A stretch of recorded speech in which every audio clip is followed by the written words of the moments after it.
You're listening to Nutrition Matters Podcast with Paige Smathers, registered dietitian nutritionist. Hey everyone, it's Paige, your favorite nutrition podcaster and dietitian. Nutrition Matters Podcast explores what really matters in nutrition and health with a sensitive and realistic approach. This podcast relies on the support of listeners like you and needs donations to keep this project running. To help support the podcast, please consider making a donation at pagesmothersrd.com/podcast.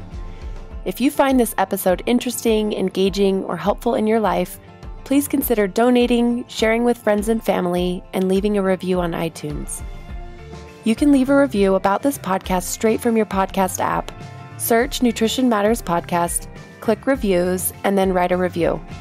You can also find me on Instagram and Facebook at Paige Smathers RD if you'd like to have a little more food for thought. Thank you for listening. Hey everyone, welcome back to another episode of Nutrition Matters Podcast. My name is Paige Smathers and I'm your host, and as always, I'm so glad you're here. Today I'm speaking with Jennifer Rowland, who is a therapist in the DC area who specializes in eating disorder treatment. She is specifically located in Rockville, Maryland, and she's a body image specialist. She's an expert writer and speaker. She is just one of the most passionate people I've come across, who is just so good about helping people work through eating disorders, body hatred, and to really discover self-compassion. I just think the world of Jennifer. She's so impressive. She does so many great things. Here's a little bit more about her. So she's completed certificates in CBTE for eating disorders, which is dialectical behavioral therapy, and she's a certified intuitive eating counselor. She's a member of the Junior Board of Directors for the National Eating Disorders Association, and her articles each and every week, I think she publishes about one a week, reach thousands of people through print and online media, where she writes for the Huffington Post and Psychology Today. We talk about this a little bit in the episode, but she does her private eating disorder therapy in Rockville, Maryland, and she also provides eating disorder recovery coaching for people worldwide. And if you'd like to check her out, her website is jenniferrowland.com. And before we get into today's podcast with Jennifer, I wanted to let you know about something. So, as some of you may be aware, and some of you may not, I have an online course, and it's called Educate, Embrace, Empower: How to Unlock Your Inner Wisdom to Become Your Own Eating Expert. This course is all about helping you heal your relationship with food, because really most people understand the basics of food and nutrition, but get stuck with that idea of how to put this knowledge into action. So this is an online 10-week course that you can take at your own pace, where I walk you through the areas where most people lose focus or maybe even spin out of control when pursuing health. And I really help you learn to finally listen to that inner wisdom and become your own eating expert, like the tagline says. So this is a self-guided online course taught by me, that is completely contained online, and then I also provide weekly help and supervision and guidance in an online support group as well. So there's weekly motivational emails, there's online support, there's Q&A sessions, and the best part is you have lifetime access to the group and to the course material. So you'll be able to have any updates that come through, and you'll be able to refer back to those lessons that really kind of blew your mind at first, or that you're still working on at this point. So if you like the topics that we talk about on this podcast, if they connect with you, if they're helpful for you, you might want to check out that course and see if it might be a good fit for you. So if you'd like to take a look at the course and get a little bit more information, head on over to my website, pagesmothersrd.com/course. Okay, and with that, let's get on and talk with Jennifer about Netflix's new documentary called To the Bone and the controversy surrounding it. Well, hey, Jennifer, thank you so much for joining me on Nutrition Matters Podcast. Thank you so much for having me. I'm happy to be here. Me too. Oh, I've been wanting to have you on my podcast for a while. And sometimes I like to wait till there's just this perfect topic that comes up, or if I see an article someone writes, or if I get inspired by someone's work, that's usually when I ask someone to come on. And I just thought that this topic was perfect, given the fact that it's timely. It's really kind of buzzy right now. People are talking about it.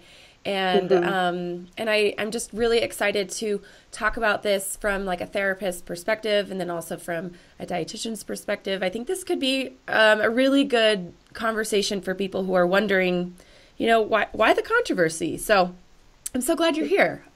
Yeah, no, I'm excited to kind of dive into it. Yeah, so tell us about how you heard about this documentary. Sure. It's actually interesting. So I had heard about it, I want to say a year ago, because the cast recorded this awesome public service announcement where they recorded the 9 truths. And I actually have a colleague who advised on the movie and was able to get them to have the cast record them doing the 9 truths. Okay, and just explain what the 9 truths are for the listeners. Sure. Yeah. So the 9 truths is a statement that I believe was created by the Academy for Eating Disorders, but don't quote me on that. I'm not 100% sure. But basically, it's some 9 truths about eating disorders, kind of clearing up a lot of the misconceptions, and which, of course, I'm assuming we're going to talk about. But so that's kind of how I heard about this movie. Was they were in production of it, and the cast was kind enough to record this PSA, which then we were able to use around World Eating Disorder Day last year. And so that was kind of my first introduction. I didn't know anything about the premise, aside from that it was going to be about a girl recovering from anorexia. Okay, so you've known about this for a while. That's interesting, because for me, it's just been the last few days. Yeah, I have, but it kind of honestly fell off my radar, and I kind of forgot about it. And then when I saw the trailer pop up, I was like, oh, this is going a different direction than I guess I had anticipated. Okay, so what I think we're going to get into, I really want to talk about what maybe you had in mind, or what we see as a really useful, productive portrayal of a struggle with an eating disorder. And I really want to get there. But let's talk first about kind of what alarmed you and what prompted you to write your ever so controversial article.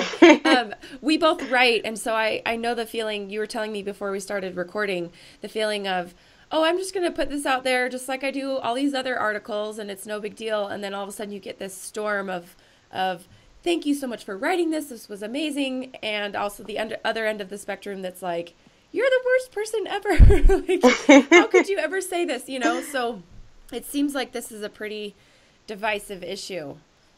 Yeah, it's funny. I guess this was yesterday morning. I had just watched the trailer, and then I guess, how we all stumble into those like web spirals where you start researching something. So I saw the trailer, and then I'm Googling like to learn more about the movie, and I stumbled on some interviews with Lily Collins surrounding her role in the film and how she prepared for it. I watched those too. So I did the same internet dive. Yeah.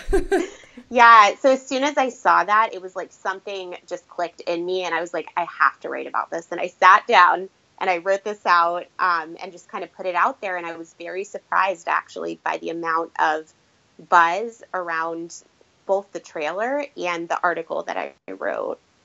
So let's describe the trailer for people. You know what? To be honest, Jennifer, I wanted to kind of like splice in the sound so that people could know what we're referring to. But then I kind of thought, I don't know if that's for A, legal, and B, maybe responsible, right? So let's just kind of summarize for the sake of, trying to be respectful of anyone listening who's deep in a struggle. Let's talk about what you see when you watch the trailer. Sure. So I think what you see, as I talk about in the article, it opens with a girl who appears very frail and emaciated throughout the trailer, with a plate of food kind of tallying calorie counts, and her friend laughing and saying it's like you have calorie Asperger's. And that was the start of the trailer.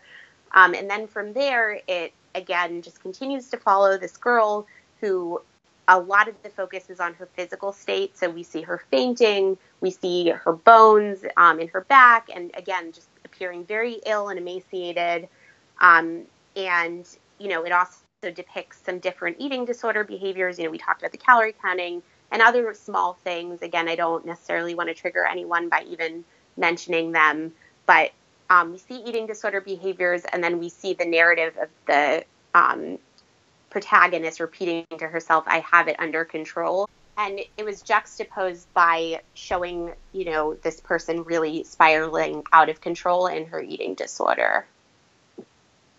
Right. And then, it's important to mention that the reason we're talking about the trailer is because the actual film isn't out until like mid-July. So we're just, part of what feels a little bit maybe, I don't know if unfair is the right word, but just a little bit tricky about talking about this before you actually give the film a chance and watch the whole thing, is kind of like maybe the trailer, maybe the film is great and maybe there's a happy ending, and so I think that's where some people kind of are having issues, is kind of like, just don't watch it if you don't like it, and maybe it will show a positive story of recovery. You never know. So from a therapist who works with eating disorders perspective, what concerned you specifically and what prompted you to write the article? Yeah, so I think, like I mentioned, my first big concern was the press coverage surrounding the making of the movie. So Lily Collins is interviewed talking about basically, how she herself, as well as the person who directed and wrote the film, Marti Noxon, both have past struggles with eating disorders.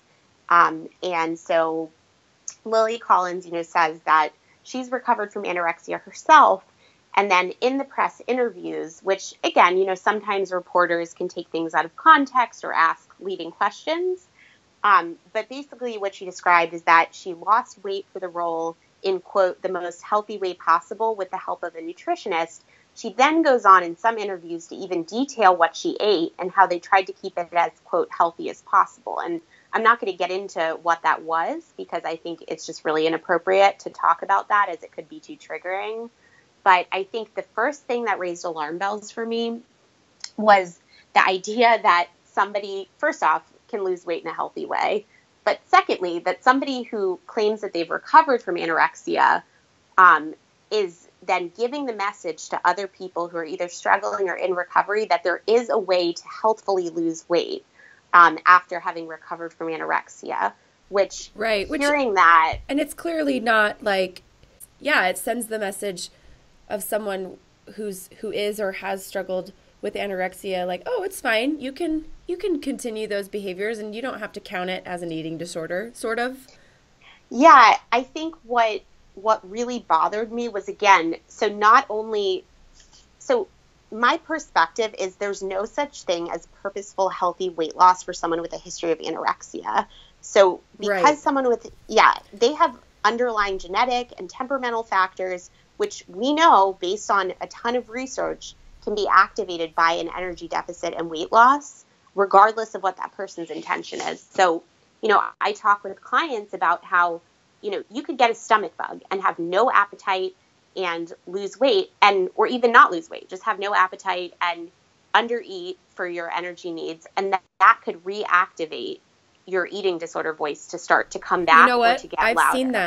I've seen that. I've had clients who have some unrelated, like an injury or something happen, like from post-surgery or something like that, where it's totally unrelated, and that energy deficit triggers that really strong eating disorder voice that spirals them downward. And sometimes it's months and months and months to get out of, something as simple as what you're talking about here.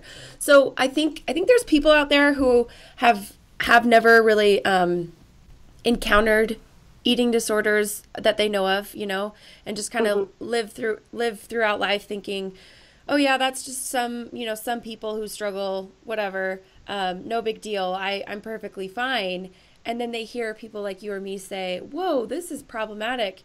And they automatically put up their defenses of, well, isn't this just shedding a light on an issue that people have? Like, what's so bad about, the actress for her role losing weight to portray this character. And my response to that is kind of like, well, she's a human being, and we have so much literature to back up the fact that that is truly dangerous and scary. And out of a concern for her, plus all the people looking on and kind of seeing what she's doing, there's also that concern as well. Yeah, you raised some really good points. I think first off, I definitely, when I heard that, was concerned for her and her mental health. And she did mention in interviews that actually gaining the weight back was challenging for her. She talked about that. And so I know it's hard for people who maybe don't work with people with eating disorders or have never encountered someone to really understand, again, like, oh, what's the big deal? Like, she lost weight for a role, whatever. But really, that's why I like to give the analogy that for somebody with a history of anorexia to lose weight or be in that energy deficit, or to say they can, quote, lose weight in a healthy way, that's like somebody with a history of alcoholism saying that they can drink in a healthy way, or that they can just have a couple glasses of wine and it'll be fine. And we all know how that story plays out. And it's the same thing with somebody with a history of anorexia saying, oh, I'm just going to lose 5 pounds. They have a mental illness that is activated by energy deficit. And by weight loss, again, regardless of intention. So they're unable to do that and to embark on a fad diet or do some of these other things that people without eating disorders can do, which I don't think they should do either. Right. But I think, so that was my big concern about the press coverage. And of course, her detailing like what it meant to her to lose weight in a healthy way as someone with a history of anorexia. I mean, that was incredibly troubling, because there's nothing healthy about being under your set point weight, no matter how you do it. There's just nothing healthy about that. Yeah. And so for someone who's listening, who's just like, gosh, Jennifer and Paige, like, why do you guys care about this actress? Like, just move on with your lives. What would you say to that? Like, sure. I think it's understandable that they would feel that way. I think I definitely have bias going into it, because I see people in my office who, could have lost their lives from these illnesses. And I know that there are people who lose children. And I see every day in my work with people how incredibly devastating and tragic eating disorders are and can be, and also how much hope there is. So I think I'm really concerned with how eating disorders are portrayed, when I know that other people and people who are vulnerable and susceptible, might be inclined to watch this trailer and then to follow what Lily Collins is saying around the issue. Yeah, no, that's beautifully said. And I think the main point in this little segment about press coverage and about sort of just the trailer itself, what we're seeing there, it's just, I think it's important for people like you and me and others to have these conversations, just to kind of get it out there that, if you're watching this and you're feeling some really intense feelings afterwards, or if that eating disorder voice gets really loud and strong in your head to start doing some of the behaviors you saw, that's why we're concerned. We want to kind of show a different side and say, hey, this isn't necessarily the most responsible way to portray an eating disorder. And you might want to think about skipping the film. If the trailer was that triggering for you, maybe just kind of take a break from watching that to make sure that you're protecting yourself in your own recovery process. Absolutely. And I've already had comments from people on social media in recovery that watching the trailer was triggering to them. And I would say the exact same thing, that it's important to know, whether something is strengthening your recovery or feeding your eating disorder. And if you're even questioning that, I would err on the side of caution. So I did an episode a few weeks ago about the idea of triggering, and I just want to bring that up here. Anyone who, I think it was a great conversation just about that idea of when you feel triggered, what can you do? What does it mean? What are some tools and some skills? I talked to an eating disorder therapist friend of mine who's local in Salt Lake about that topic. So that's something to refer back to if you are kind of feeling in that heightened sense right now, or that heightened state right now.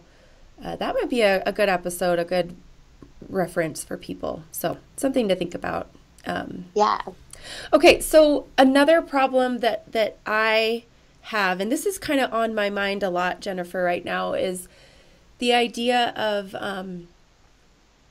well, let me tell you a story. So every single Wednesday, I teach a group class in a local drug and alcohol rehab center. And I teach about a wide variety of topics. One of the themes that always comes up, though, is eating disorders.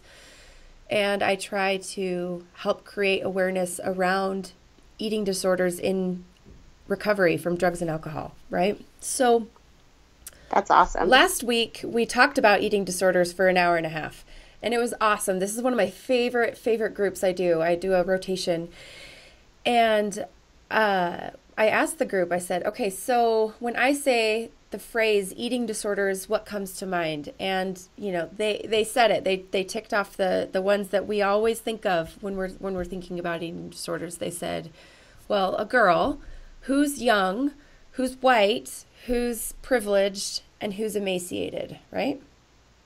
Mm-hmm.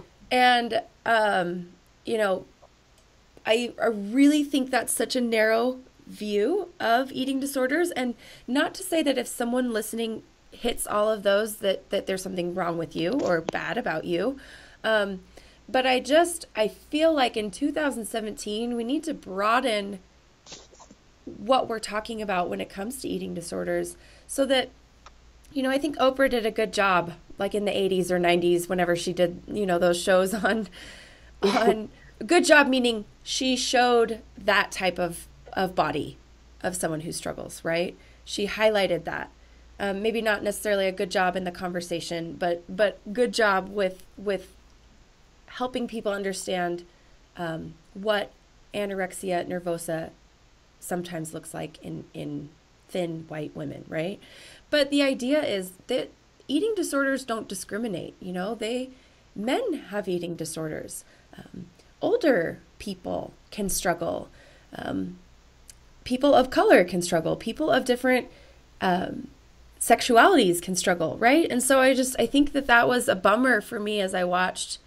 And they even show little snips of her in a group setting, sitting around with other people in treatment.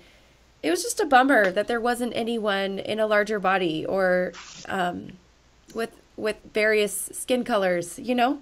That was a bummer. Yeah, absolutely. And again, I mean, I think obviously we're going to have to watch the movie and see, because I have heard, you know, people have said that there is more diversity within the movie itself. Okay, that's good to know. I didn't know that. We'll have to see. I think that was a concern of mine as well, in that this very much fits the narrative, right, of the stereotypical what someone with an eating disorder looks like. Again, not to say that people, you know, that it's not okay for you to fit that mold, and that's perfectly fine. But I think it can unfortunately cause people who are men or who are in a larger body or who are of a diverse background or who are transgender or, you know, who don't fit that narrow mold to feel like, well, I can't possibly have an eating disorder because I don't look like that. And you know what else too, Jennifer? This is something I feel super passionately about, because a lot of my clients that I work with on like a weekly basis don't fit that mold. And when they open up to a coworker and say, hey, I just want you to know I'm really struggling with an eating disorder. And when that coworker says, wait, you? And looks them up and down and says, you're not even thin. You know, when that happens, that is heartbreaking and just so demoralizing for that person. And so, yeah, like the people watching who are struggling, who say, oh, I don't fit in that mold, that's damaging and really something we don't want to do. But also, I think, you know, the people watching who don't necessarily identify as struggling in that way, but they're sort of subconsciously getting an education about what eating disorders are. So when they walk throughout life and look around at the people around them, they're sort of looking for that one type of person that they can say, oh yeah, that's someone who has an eating disorder. And when their coworker confides, they're like super confused because they aren't aware that someone could look differently than that and struggle, or be a different age or different gender, right? Absolutely. I agree with that 100%. I think another thing that's really concerning is when you think about it, something else that I'm really passionate about that we kind of touched on, aside from the fact that, well, this is part of the fact that eating disorders don't discriminate, is actually the weight piece, in the sense of there's this belief that to have an eating disorder and to have anorexia is to appear highly emaciated or even thin, when the reality is that eating disorders can affect people of all shapes and sizes, even restrictive eating disorders. And I think when you really think about it, the fact that Lily Collins, who already is in a smaller body, felt that, or whoever her team felt, that she needed to lose even more weight and to be even smaller to portray somebody with an eating disorder is troubling in and of itself. I mean, that perpetuates the myth that in order to convincingly seem like I'm somebody who's struggling with anorexia, I have to look like I'm on death's door. And again, while there are certainly people who look like that, both you and I have seen in our practice, there are plenty of people with anorexia, even not even talking about the other eating disorders, who are in all different types of bodies. Definitely. Definitely. And that's something that I think a lot of people don't understand. And maybe it's important to just say outright, like, you can struggle with anorexia specifically, not to mention the other ones, and be in any type of body, Yeah, you really, exactly. That's an important thing that kind of blows people's minds sometimes. Yeah, because I think, again, it's this narrative of, anorexia having that one look that was popularized through the media of people who, appear incredibly emaciated. And it's not only do you not have to appear emaciated, you don't have to appear thin. You don't have,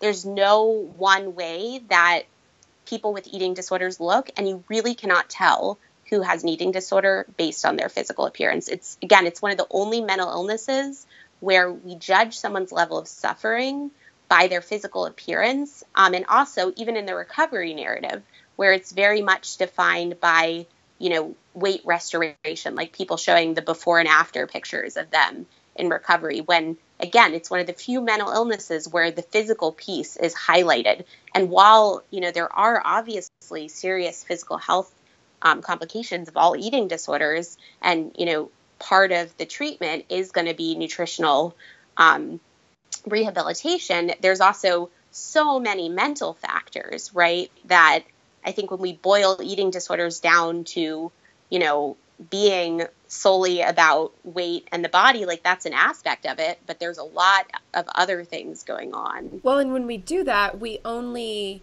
give those things more power and perpetuate the very struggle that we're trying to work on, don't you think? Like, when you Absolutely make it about the body, then it just becomes so much more difficult to make it not about the body in order to recover. Yeah, and I think it's that, so I'm really into dialectical behavioral therapy, so it's the dialectic of two truths. So yes, my first line of approach for treatment of somebody, with a restrictive eating disorder who's below their set point is that, restoring weight and nutritional restoration, because there's not a lot of work you can do with a malnourished brain. And that's only the surface, right? Like, that's the start. I mean, obviously treatment goes far beyond that. That's just kind of the starting off point. So yes, I think it's important to highlight that, like, eating disorders manifest often with a fixation on food and body.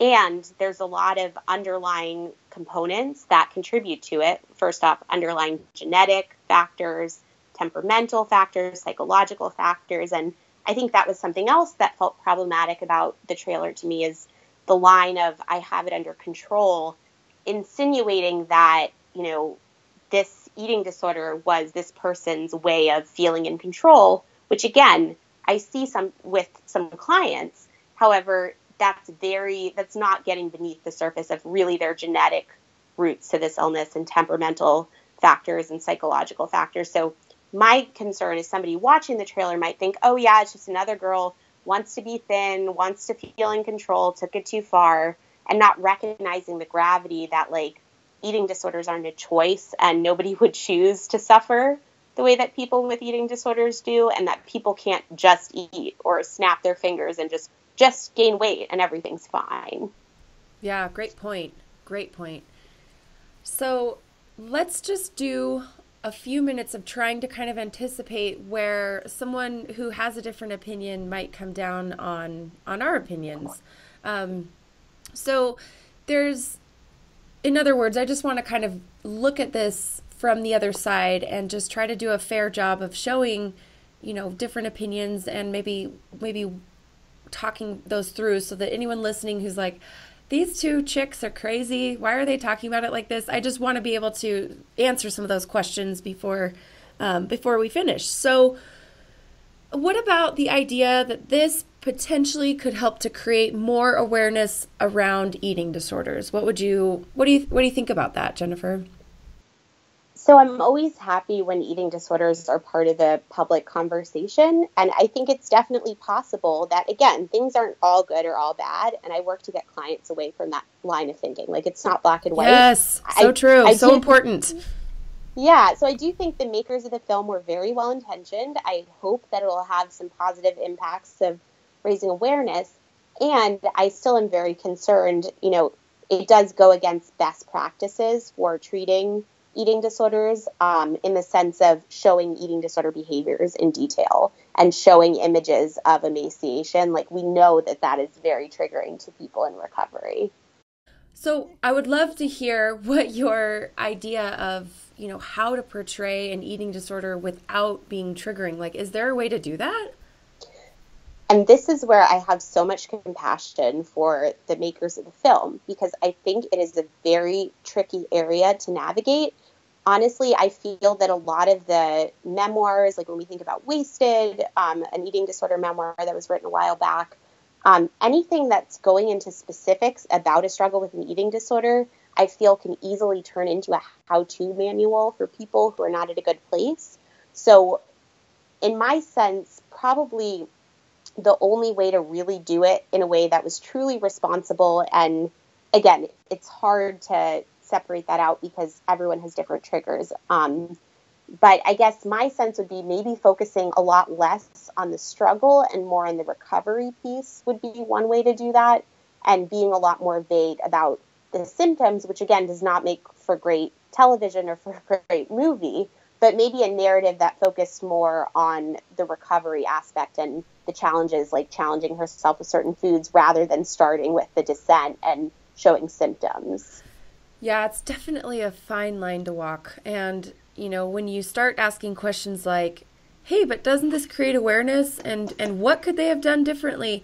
You sort of kind of, it is easy to just sigh and just say, you know what, I can totally understand where someone's coming from when there isn't necessarily this freedom to just do things exactly the way you'd want to, because maybe there's pressures from the production company, and there's obviously, like, you want to make it entertaining and you want to keep people engaged and you want to catch attention, and I mean there's all of these things. So yeah, I definitely agree with you that it's a tricky balance, and definitely the filmmakers likely had the very best of intentions.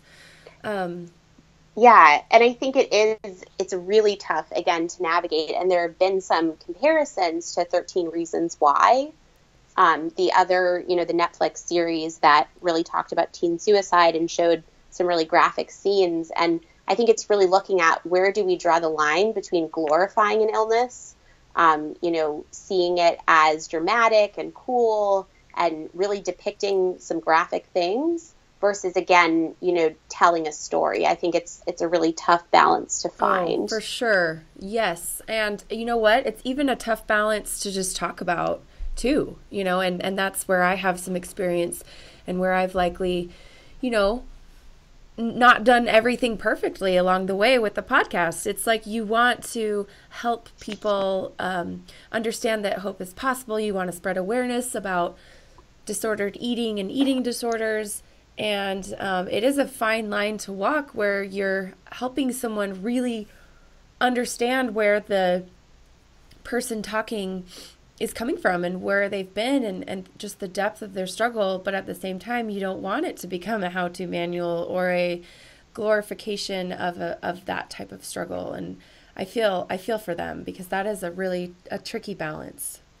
Absolutely. And I think part of the real outrage, again, the trailer, maybe the movie is different because it was a short snippet, but I think there are some while there is a lot of ambiguity and grayness around sharing recovery stories responsibly, I think there also are some general guidelines that have kind of been a consensus that, telling people's lowest weight is going to be very triggering for people. Any weight talk, any numbers, calories, that kind of talk. And any pictures of emaciation, and we look at the trailer, and it's all of those things were very touched on. So I think that's part of the outrage. Yep. So what about the idea, from another way to look at it, being well, just if you don't like it, just don't watch it, Jennifer or Paige. Yeah. And again, it's tough because I think that people, yes, they always have the choice of what to watch. And while we can't eliminate, all triggers in our environment, so we also have to know for us what is a trigger and set boundaries around that.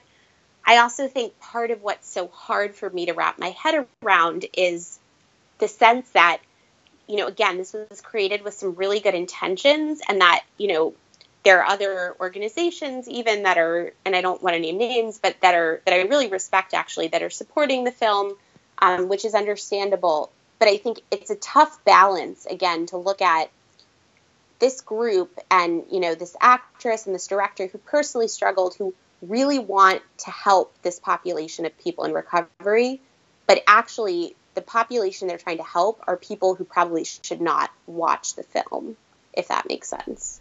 Yeah. So I think that's a tough balance to kind of navigate, in the sense of, yes, there are plenty of people who could maybe watch this movie and have no genetic predisposition and not be triggered at all. However, the people with the genetic predisposition, in my opinion, should not watch, from what I've seen. Well, I don't think it would be helpful. Another thing that concerns me, and I'm a parent of young children who obviously don't have free reign on that type of thing on Netflix, but just the idea of a child or teenager coming across that and watching that without their parents knowing. And, I never struggled with an eating disorder, but I did read magazines back in the day when when there weren't all kinds of other things to do online and stuff. And I remember being very drawn and very intrigued by some of those articles that would really talk about people getting really deep into those types of struggles, and just being a little bit fascinated, on a sick, almost like a scary level, even though I do not have the genetic predisposition for it, but I can see how, a vulnerable young mind who's kind of thinking, oh, I wish I could look like her, or that's not always what triggers an eating disorder. It's not always a body image concern. It's not always a food thing. It's not always an in control thing. I mean, every eating disorder looks differently, and I don't mean to generalize here, but I'm just kind of trying to get at the idea that, a vulnerable young mind, someone who wants to just fit in, and reading a story or seeing something portrayed about how someone lost a significant amount of weight could trigger some of that in a person. Yeah, 100%. Because again, like we've been saying throughout this conversation, eating disorders are triggered by genetic factors, by temperamental factors, certain personality traits, as well as psychological factors, like struggling to regulate emotions, trauma, histories, all of that. And those things have to be present, but then they're triggered by environmental stressors, which could be a diet. The statistic is 1 in 4 people who diet go on to develop an eating disorder, or it could be, watching something like this. So it's not saying that this alone would cause an eating disorder, but, I think especially for parents, I think it's very scary, the thought of a vulnerable child. Like, hearing that and just thinking about that actually really terrifies me, that this could trigger somebody, again, with some of those genetic and temperamental and psychological underpinnings to go on to, develop an eating disorder, I mean, that is very scary to me. Yeah. I mean, so scary. And how many people have you seen in your office who express this just deep feeling of, I just wish that I never, went on that diet, or I wish I never read that book. Or I mean, it's not to blame those one thing, because like you said, it's multifactorial. It's very complicated. Developing an eating disorder is never due to just one thing. But there is this sentiment often expressed of just, gosh, if I hadn't done that one thing, I really don't think I would have gone off the edge, so to speak, Yeah, and again, it's like we've said, it's not one thing. However, if you don't have the environmental stressors, sometimes the genes and underlying factors aren't activated. So again, it's tough to blame one thing because we know it's not. It's a variety of factors.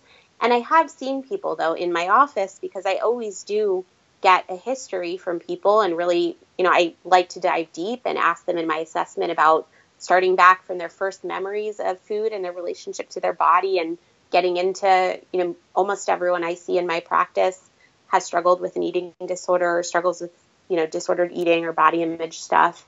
And often there are some environmental stressors that, again, activate the genes and the psychological factors. So, so somebody, for instance, telling me that, they had a family member who showed them how to purge, or things of that nature. So it is really scary, like, seeing that this is out there. And honestly, as a therapist, it really terrifies me for my clients. Right. That's so true. And you have, people in your mind who are real people who you just care about, and that, oh my goodness, this is not going to be good for them. Yeah. And that's part of that outrage, that you can feel, just that level of protection, and sort of like, oh, why couldn't we have done it in a different way?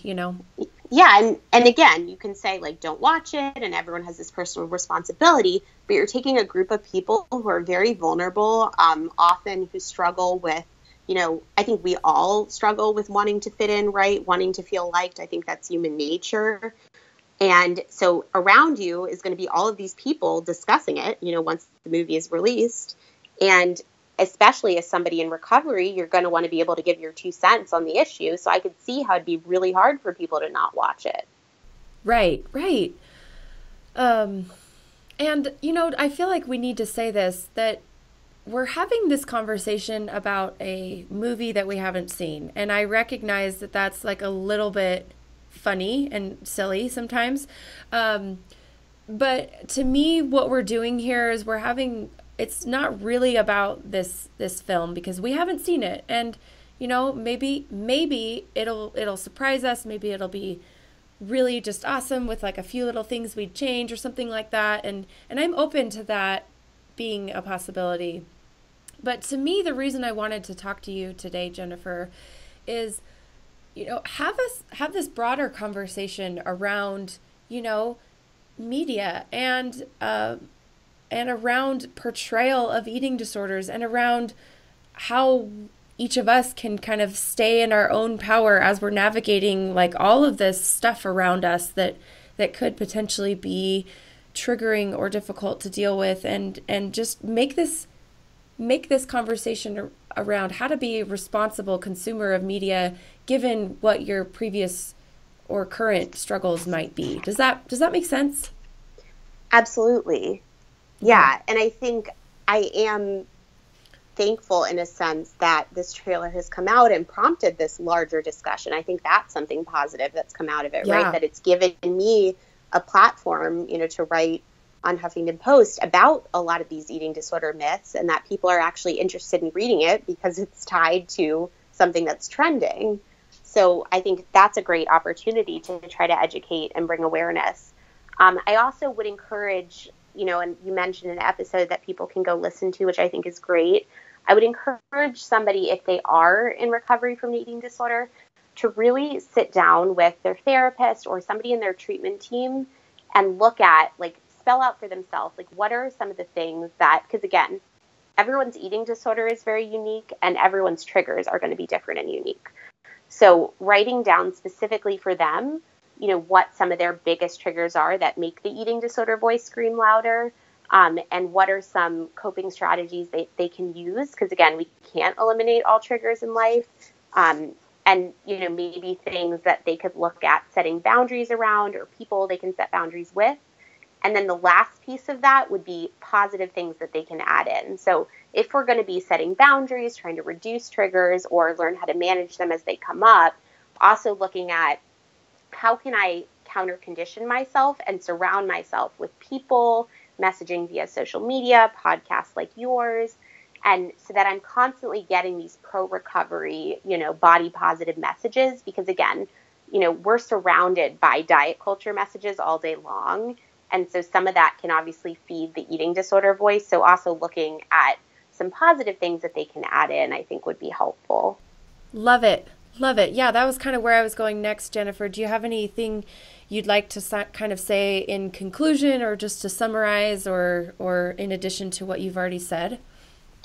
Sure. I mean, I think the biggest message that I want to get across is that if you suspect that you might be struggling with an eating disorder or a disordered relationship to food or to your body, regardless of what you look like, how old you are, how you identify in terms of gender, your ethnicity, your background, your weight, if even part of you thinks that there might be a chance you're struggling, I would really encourage you to reach out for help.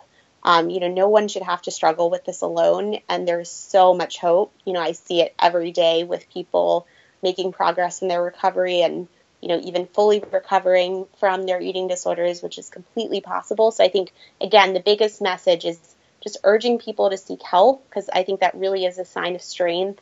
And also, if you don't have an eating disorder, really examining maybe some personal biases you might have picked up through the media, and trying to be open. So if someone does come to you and say, hey, I think I might be struggling, taking that seriously, no matter what they look like or whether they meet your description of an eating disorder or not, like really Yes. understanding that they are struggling. Right. And everyone listening knows someone who has an eating disorder. Like, I feel comfortable saying that. Like, Yeah. Unless you just stay in your house all day and have zero friends. No, really though, I think we're all going to come across someone who's struggling, and when that person opens up to us, it's so important to recognize that eating disorders don't look just one way, and so yeah, take them seriously, believe them, and that's a really, really important thing that I just see makes people spiral downward when someone doesn't believe them or looks them up and down and says, you? That's Absolutely really tricky thing that makes me so sad when I hear that. Yeah. And I think on that note, just highlighting again that eating disorders are mental illnesses. So it doesn't matter what your physical state is. It doesn't matter if your labs came back normal. It doesn't matter if the doctor says you're at like a healthy weight, whatever the heck that even means. I think if you're mentally struggling with like constant thoughts about food in your body, with an obsession or fixation with food, with anxiety and guilt around food, like with any of these eating disorder behaviors, I think it's so important to reach out for help.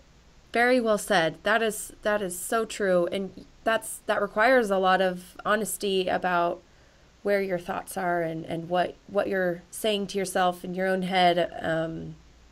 And that requires some honesty and some introspection, but I think it's totally worth it, because it's not, you may look and may quote unquote act healthy, quote unquote, to the rest of the world, but if that's where your head is at, no matter what your body looks like, that's not healthy, and you need some help.